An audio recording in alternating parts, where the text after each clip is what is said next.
Olá, povo de Deus, terça-feira da segunda semana da Páscoa, 26 de abril de 2022.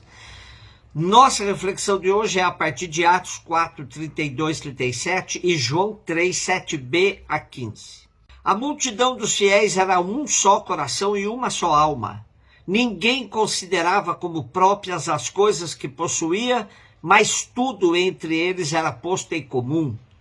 Com grandes sinais de poder, os apóstolos davam testemunho da ressurreição do Senhor Jesus. E os fiéis eram estimados por todos. Entre eles, ninguém passava necessidade, pois aqueles que possuíam terras ou casas vendiam-nas, levavam dinheiro e o colocavam aos pés dos apóstolos. Depois era distribuído conforme a necessidade de cada um. José, chamado pelos apóstolos de Barnabé, que significa filho da consolação, levita e natural de Chipre, possuía um campo, vendeu e foi depositar o dinheiro aos pés dos apóstolos. Este é um dos sumários de Lucas em Atos que visa nos apresentar a vida em comunidade dos primeiros cristãos. O acento, é claro, recai sobre a comunhão dos bens. Trata-se de uma partilha que visa acabar com as desigualdades sociais entre os primeiros e, mais que isso, não permitir que entre eles alguém passasse necessidades. Nesta partilha notamos dois aspectos. O primeiro consiste em pôr em comum os próprios bens, partilhando o seu uso. Mantendo cada um a propriedade dos seus bens, considera-se apenas administrador dos mesmos, pondo-os à disposição dos outros. O segundo aspecto consiste em vender os próprios bens, distribuindo lucro pelos pobres. Neste caso, vendidos os bens, apresentavam o lucro aos apóstolos que o distribuíam. Esse é o caso de Barnabé, que, livre dos seus bens, se torna um missionário modelo ao lado de Paulo. Muito já se falou que essa descrição de Lucas é mais um sonho, uma utopia que realidade mesmo. Conhecemos na história da igreja algumas tentativas de se viver esse ideal, mas que as circunstâncias amenizaram a radicalidade da proposta e tornaram tais iniciativas mais adaptadas ao que é possível na realidade. Porém, o que Lucas pretende sublinhar é que a partilha, nas suas diferentes formas, tem a sua raiz na comunhão de espírito e de corações dos fiéis. Do conjunto, podemos concluir que estamos perante a comunidade messiânica, herdeira das promessas feitas aos pais, como aparece em Deuteronômio. Em verdade, não deve haver pobres entre vós, porque o Senhor te abençoará na terra que Ele próprio te dará em herança para possuíres. Mas só se ouvires a voz do Senhor teu Deus, para guardares e cumprires todos estes preceitos. Como nos lembra o padre José Comblan, literariamente este sumário nos recorda as expressões do ideal comunista dos filósofos gregos. Pois os filósofos antigos, refletindo certamente a mentalidade popular, projetavam no passado a imagem de uma comunidade primitiva ideal, onde tudo era comum, não havia propriedade particular e todos viviam em paz, sem cobiça, sem rivalidades, sem lutas de classe.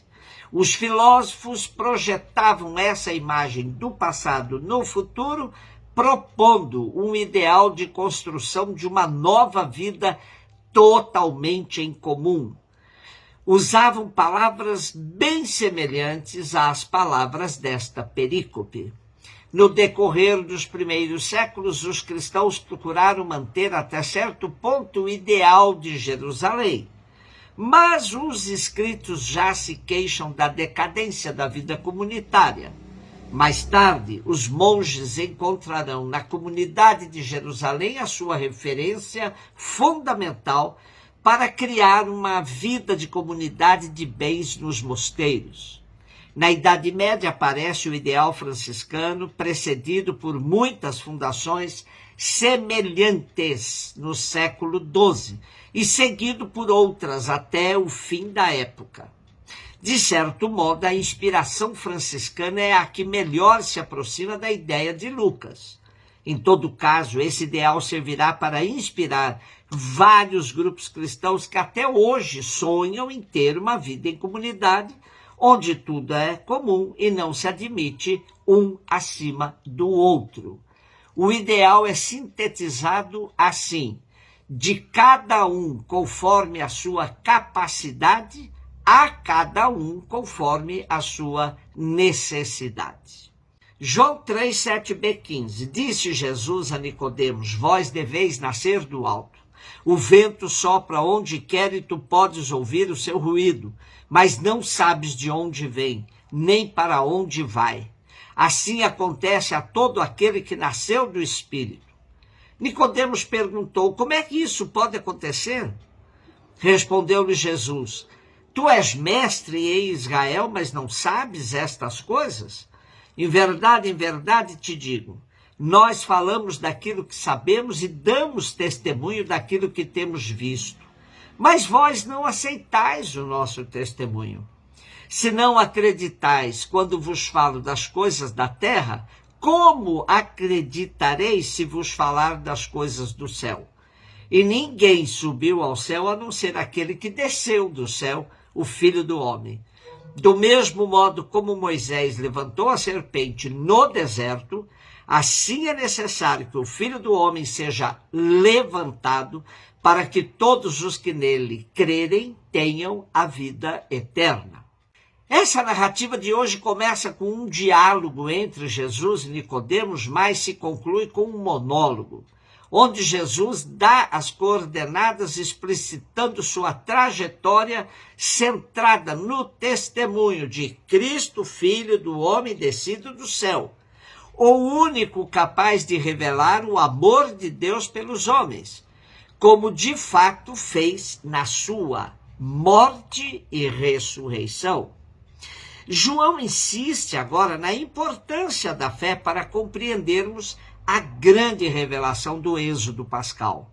Há que crescer na fé sobre o nosso destino espiritual.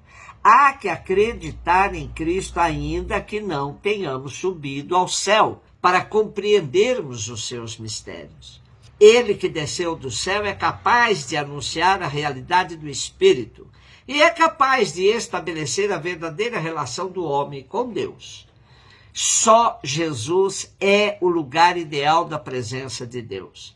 Esta revelação realizar-se-á na cruz, quando Jesus for entronizado por todo o que nele crê, para que todo o que nele crê tenha a vida eterna. Trata-se de uma linguagem dura para um mestre em Israel como Nicodemos, mas também para todos nós. Como podemos compreender o evento escandaloso e desconcertante da salvação pela cruz e ser curado do seu mal, tal como os hebreus mordidos pelas serpentes no deserto foram curados ao olharem a serpente de bronze elevada num poste?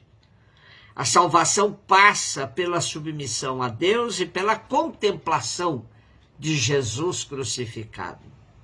O vento sopra onde quer e tu podes ouvir o seu ruído, mas não sabes de onde vem nem para onde vai. Essa referência ao Espírito Santo nos coloca à frente à sua natureza, que compreende mobilidade, liberdade e dinamismo.